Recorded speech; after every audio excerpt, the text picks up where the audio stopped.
rock star teacher who's representing the school district. We don't know where the other teachers are, but they might be showing up soon. And this year we are adding the CAP teachers. We are very, very excited. So thank you so much for being here. I think I introduced myself to everyone, but I'm Meltem Alemdar. I'm the principal investigator for the research project. And I'm going to have my colleagues briefly introduce themselves. We might be outnumbering the teachers. Are we? Kind of. Not this time. Oh, we might be even. I don't know. Go ahead, Jessica. Hey all, I'm Jessica Gale. I am a senior research scientist on Meltem's team, and I get to do all of the research and data collection we do for the STEM Hello, my name is Terry Moss. I'm the research program coordinator on the school. I work with the leadership class. I'm doing things, catering, starter, and helping the data collection. Yeah, it was not easy to find food for this building. It's a sustainable building, so we can only order from environmental friendly places. Thanks for organizing all this. I'm Brian Lucy. I'm the STEM facilitator. So I'm your contact between the research group and the actual implementation. Material, make sure you understand stuff, answer your questions. So I'm going to be like your safety blanket, kind of help y'all get started and all kinds of stuff. I was a teacher at Gwinnett for 30 years. I did this program as the teacher for 7-8 years. So got the experience, implementation, application, and I'm ready to help y'all become super successful.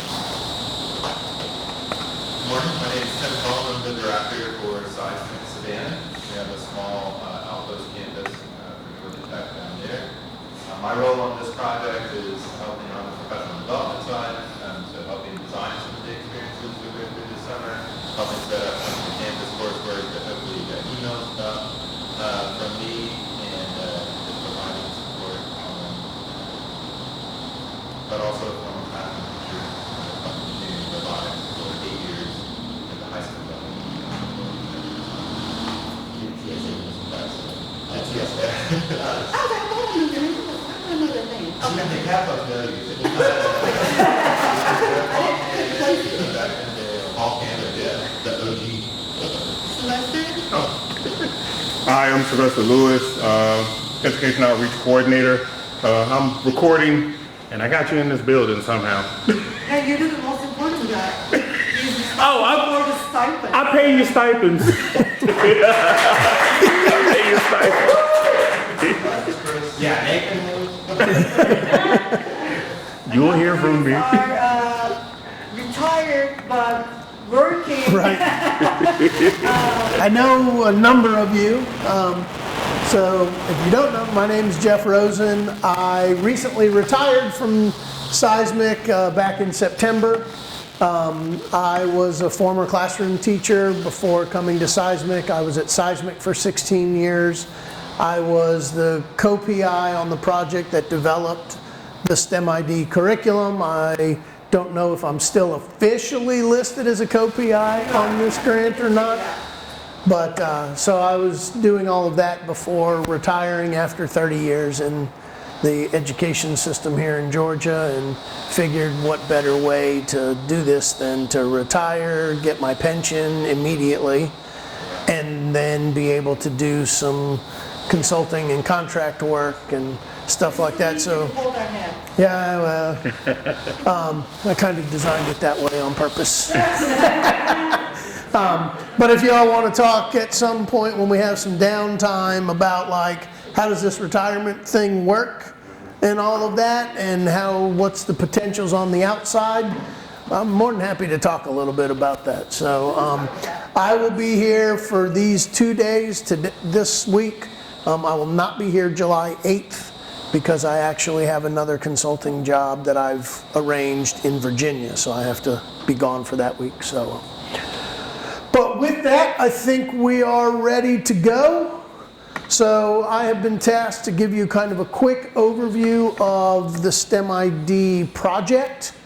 Not from all of the research and what we're doing with it. You'll get that from Meltem and Jessica and that team at a later time.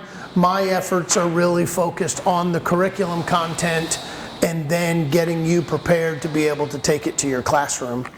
I will start off by saying the STEM ID project, even though Melton mentioned that, you know, it's only been a couple of years that we're under this particular grant, the STEM ID curriculum itself was developed and started to be implemented and tested for its development starting in 2012.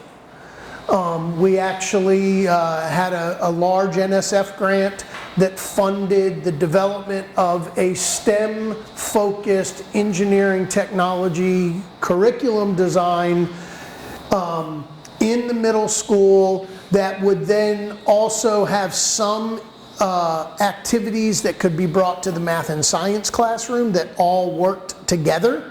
All of that content still exists. So if you have a good working relationship in your school with some math and science folks, if they have an interest, we do have some math science modules that were developed that can be done. They're little 1-week experiences that the math or science teachers can do that use some engineering practice and mindset principles behind them, but also some of them are rooted deeply in engineering contexts. So students start to see some things in multiple classrooms that connect everything together. So all of that content is available to add to that. So the STEM ID, part of it was an engineering focused class experience. Give a little bit of history, and even some of the seismic folks that are in the room may not know. So this entire project, going back to 2012, was a kind of a derivative of one of the first projects I was a part of, which we called Slider. It was a science learning, let me see if I can remember the acronym. Science Learning, Integrating Design, Engineering, and Robotics. It's pretty good, right? Slider. That was in 2009.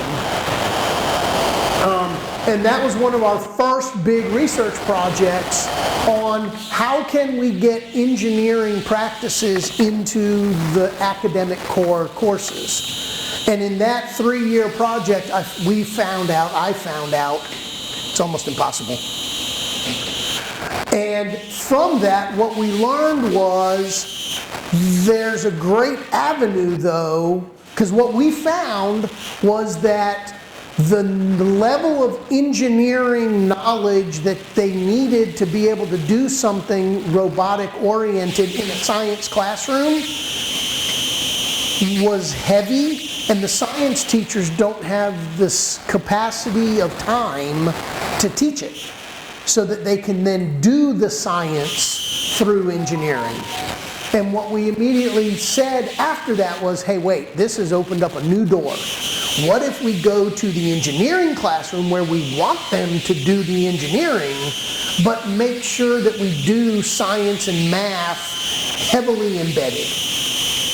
And so that's where this project came from. Fast forward, we had an implementation. I'm sure you all probably saw some information that Melton and them would have shared, how from our original research we found that the STEM ID experience for students, one, gave us some statistically significant changes in math proficiencies on their milestones, the science, and it was truly just by the STEM ID course. And we found that because we have this comparison. And have you shown that? Are we going to show it? Okay. We do show it when we're receiving. Okay. Yeah, so they know the results. Okay. They're physical, they can talk, Yeah. So that said to us, wait a second, this is helping. And what I used to tell, in fact, Eric, one of my big things talking with Eric Knapp was, what if the engineering classroom and the teacher finally gets accepted by the academic folks because the engineering classroom is now hopefully going to be seen as an academic support class, right? What, listen, my favorite story, those of you that know me that I'm a storyteller. One of my favorite stories to tell is I used to be a math teacher. That's where I got my start. And after I taught math for a number of years, I got involved in STEM before STEM was STEM in 1996. And after STEM, I was asked to come back to the high school I was working with and do a magnet school. I helped start the magnet school. I got my engineering and robotics stuff kind of going within this magnet school in 2002. They officially moved me from the math department to the CTE department at the high school, at which time my math colleagues kind of stopped talking to me. And which, listen, those of you that have been around me long enough know I like to talk a lot. So when people don't talk to me, they're really putting a lot of effort in not to talk. But even some of my robotics coach mates who were science teachers used to say to me, oh, well, your classes aren't real classes. And I'm like, I'm doing math and I'm doing science in my engineering classes because I have the background to kind of push it that way.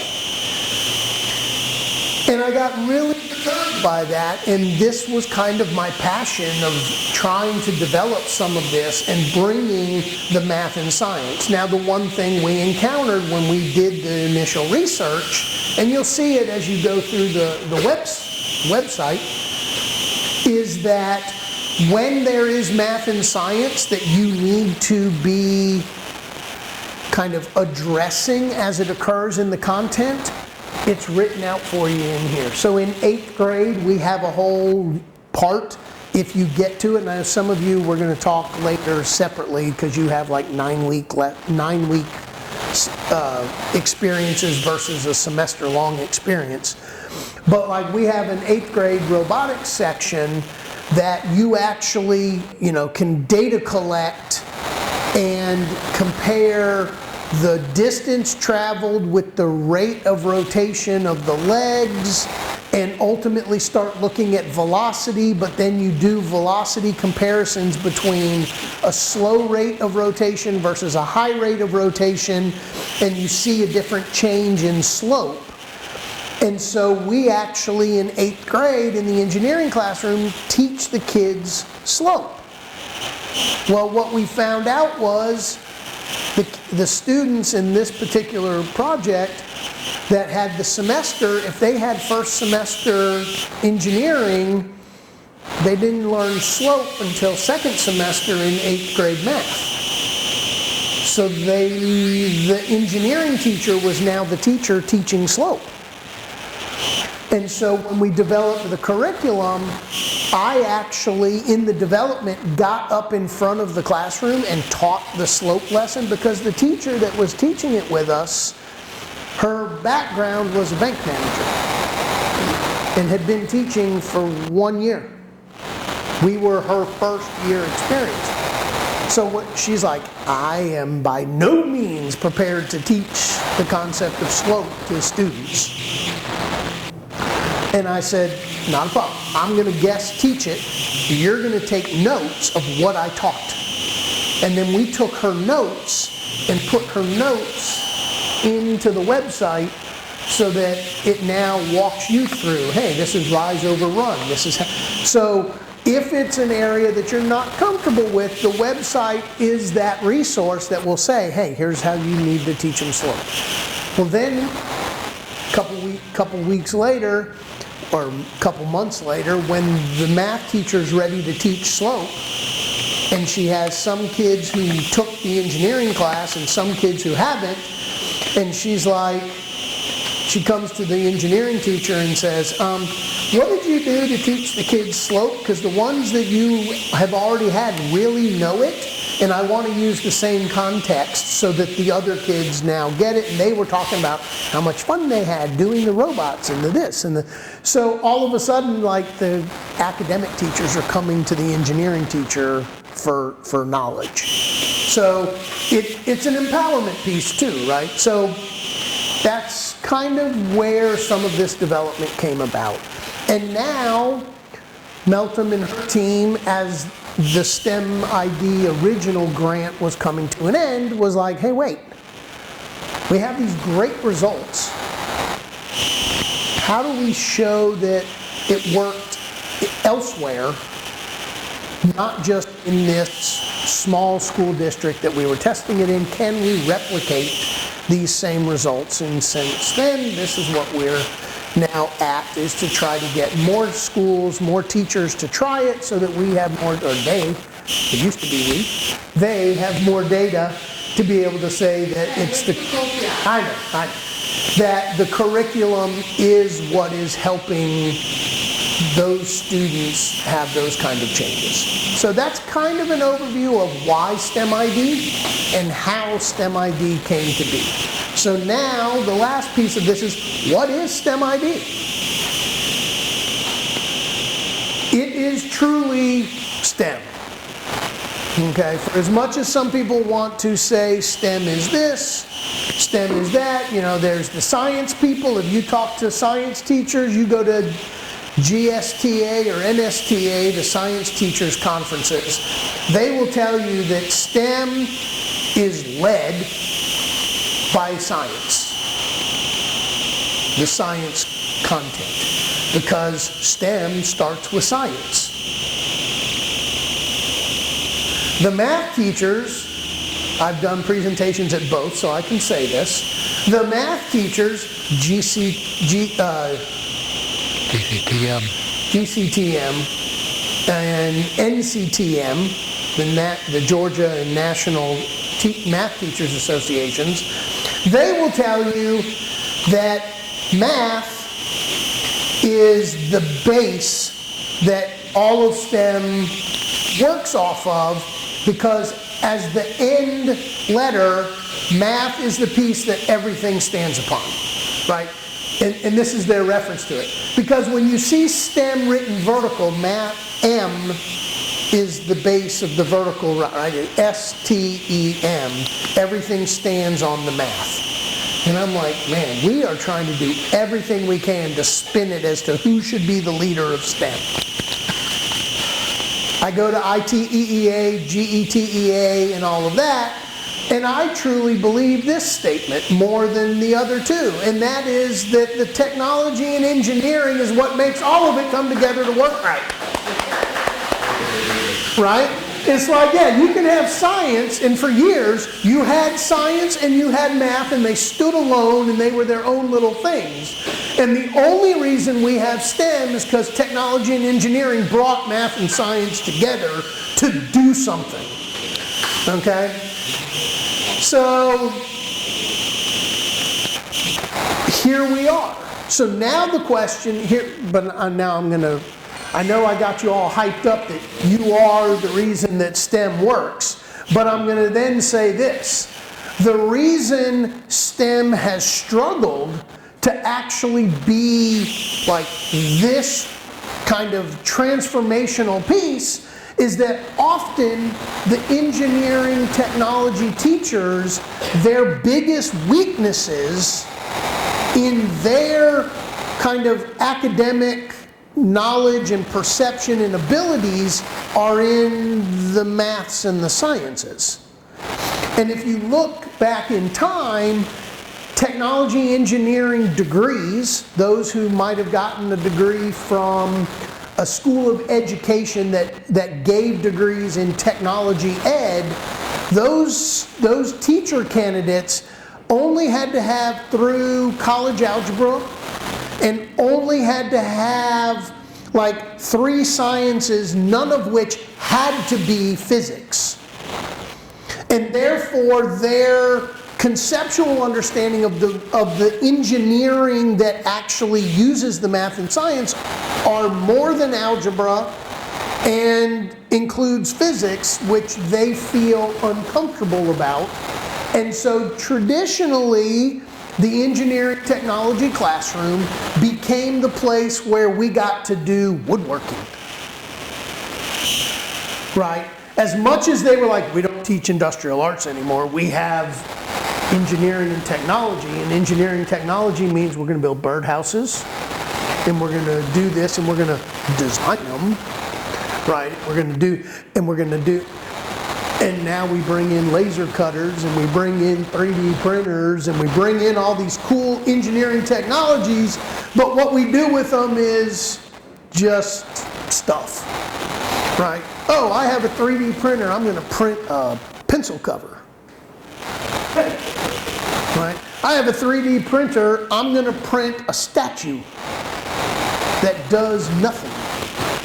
Right? How about a 3D printer that prints something that moves? Right? Or it has to be a part to be used in something else. Okay? Now, and Talay and I were talking about this earlier. I'm going to say up front, those of you experienced engineering technology teachers who have a whole lot of equipment, aka you live in Gwinnett or you teach in Gwinnett and DeKalb, right? Tim Hemans and Eric Knapp and Paul Kamick before Eric and all, it was, let's get you equipment. And you've got thousands, hundreds of thousands of dollars of very good equipment. And everything you do is about how do we use the equipment. Because you feel like you've got to use it, and I agree, you need to use it. And Eric and I talked about this in Memphis.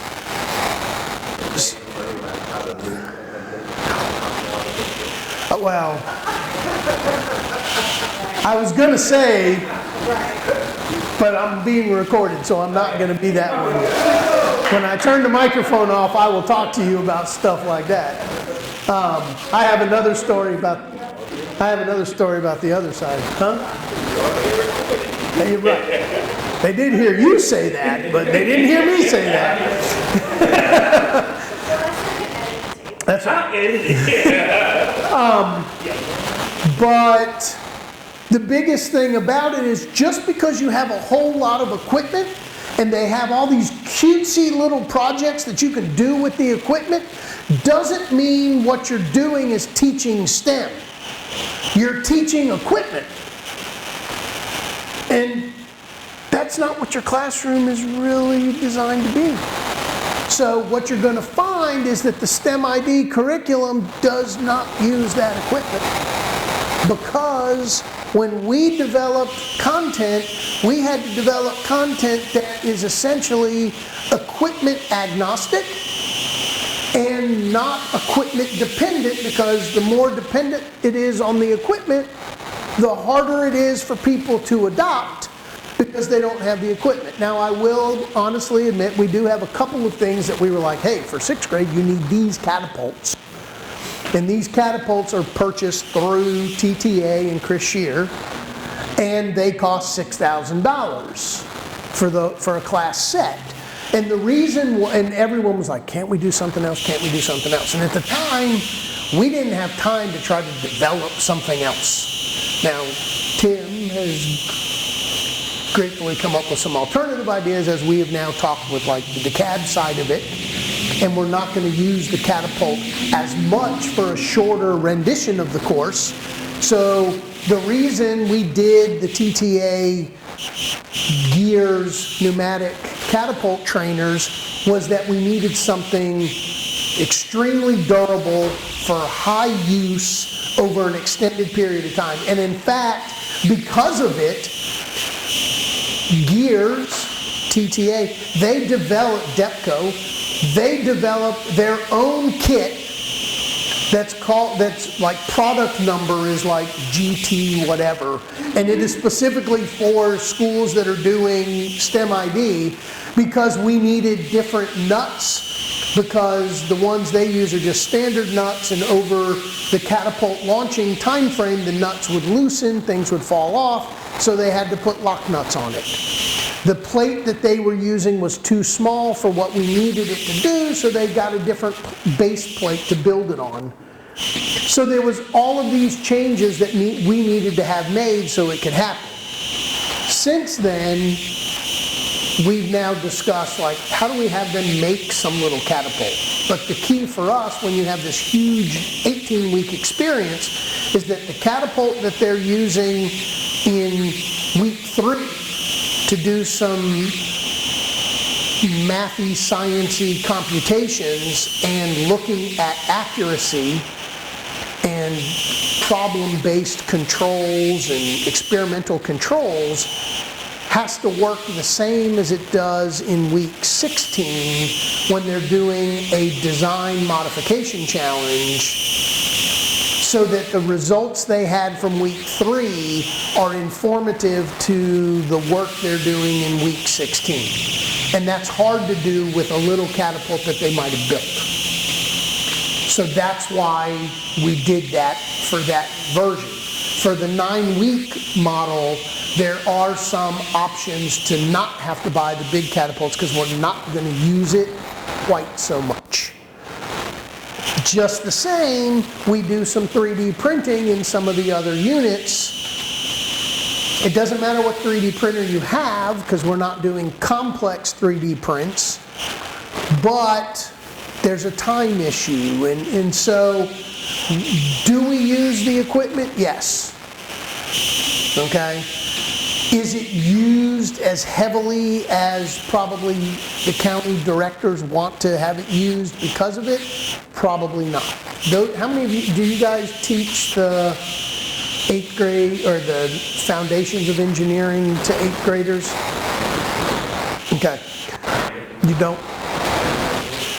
So if you do, I'll put it out this way, and this might be a selling piece for you. What we've talked about, and I talked with the folks, I talked with the folks in Gwinnett when we first came to them, is Foundations of Engineering. The high school foundations course can still use STEM ID. And the way I presented it for 8th grade is this: not every child wants to do an entire year of engineering. So if you did STEM ID first semester, you have 2 8th grade classes, you do the STEM ID curriculum first semester. If your counselors are willing to kind of recode or make, or whatever, the kids in first semester that want to do engineering for the whole year, they do STEM ID right along with the other class that you have.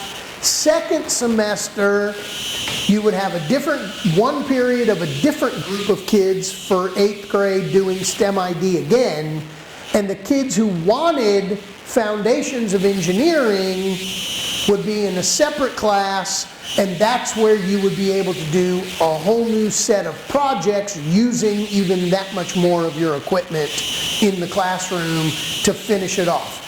Just for your knowledge, the STEM ID curriculum meets like 80% of Foundations of Engineering standards that you need to teach. So 3 years, I did the foundations class with STEM ID, so you get questions about how it blends and how it works a whole year. So that's an easy way. Like Nathan, you were saying, you're hoping that maybe they will offer it. Well, now here is a way to say, hey, listen, I'm going to do this STEM ID class maybe this coming year. In preparation, all we would have to do basically is say, okay, this group of kids wants to do engineering for the whole year instead, and they'll still do STEM ID like everybody else. And then we're going to add, maybe it's some EBD units, maybe it's something else, maybe it's stuff you've made up, what have you. So, all of our grades, so give you a quick, this is how the summer's going to work. We have decided last summer was our first go at kind of transitioning. What we used to do was one day was 6th grade, one day was 7th grade, one day was 8th grade. And what we found out was that's like 3 fire trucks. Because every day a new fire truck shows up with a tank full of water, and we just open the valve and we flood you for an entire day of 1 grade level, and then we bring a new fire truck in and we flood you with that one. And what we realized was that's a lot of flooding. Unless Talia she would appreciate it unless she woke up and saw fire next door, and then she would want the fire truck there to flood her. I don't know if anybody heard the story, but she woke up this morning and her neighbor's backyard was on fire. So she wasn't here to appreciate my joke. So I just let you all in so that you'll laugh for her. But what we've decided now is we're going to break it up. We have the STEM ID curriculum is broken up into 4 challenges. And so what we're doing is breaking up our instruction by the challenge. So instead of spending all day on 6th grade, we're going to talk this morning about the data challenges, which are the starting challenges for 6th and 7th grade. The 8th grade doesn't have its own separate data challenge because we figured by then they've understood the concept of data and the importance of data. So this 8th grade starts actually with a 3D printing build challenge. So you'll do that one on the 8th. The data challenges for 6th and 7th grade were kind of the cornerstone piece for me as a math person. Because data is an extremely important concept utilized in our society, right? Everything that you as adults, the children's parents, and in some cases the children witness and experience on TV is a result of data, and often they are throwing data at them feverishly. Right, especially in these times with the political stuff going on right now, there's all this data. Oh, so many percentages of this. And the thing is our kids today are not really conceptualizing what data is. Right? That's right. And so for me, it was from 6th grade, when they walk into this engineering classroom. Engineering is all about data. And knowledge and information that you gather from testing. And the one thing kids are not exposed to is, how do I get data? How do I make sense of the data? And then what can the data tell me to do in an engineering opportunity? So we start with data. So we're going to start with one of the challenges we ask the students to do that you will lead in your classroom, just like I'm about to lead for you. So we all have family. And so in 6th grade, we start off with this idea that data comes in all forms. It's numeric, it can be letters, it can be pictures, right? Data can be collected in all different ways. So one of the first things we do is called, what I call it, the brother and sister data. So we all have a family. So I am going to show you using this grid that I've drawn on the board. Oh yeah, I'm having so much fun. So here's the website. Sorry. Let me go back and go to our... So this is the 6th grade side of it. So when you come to the website, yep. Let's go to the website. There we go. Here we go. This is the landing page. And let me remind you, and you'll probably hear me say this a few times throughout the next 2 days. The website is not intended for you to have the kids go to the website and do stuff. This is a teacher resource website. So instead of having to have some big teacher's guide that's sitting on your desk and thumbing through it, you have this. And it has links to the videos you need to show your students. It has the PDFs or the Google Docs or whatever system excuse me, your school might allow you to use are all here. So if you use Google Classroom, you can grab the Google Doc, you can copy it down, make it yours, and then you can distribute it through Google Classroom and have the kids send it back to you. If you use non-Google whatever, right? There are PDF versions. You can download the PDF into your system. You can distribute it to your students. They can fill it out and send it back in. So all of those kind of back in the day, I'll date myself a little bit, black line masters that you would get to be able to make photocopies of to give to your kids and give them the papers so that they can turn them back in. We essentially have that similar scenario, right? I mean, I could date myself even further and be like, this is what you used to put on the mimeograph machine. So, but at the same time, you see here, like this is a Google form. So again, if you're a Google school, you would download the form, you'd be able to send it out to the students, get the data back, use Google Sheet to show it. You've got PDF versions that you can then print and they can fill them out and turn them in. And then any videos that are used to supplement the lesson are used here. So you'll notice in 6th grade, we start off with a video from Shark Tank. Because Shark Tank is something some of the kids watch, and it's a great opportunity to talk about data. Because in this particular one, and we don't need to show it, we can, but is a gentleman who sells pies. And he gets up there and rattles all of this knowledge about his pies. And then he talks about all of his sales and how pies are, culturally relevant. And they're there.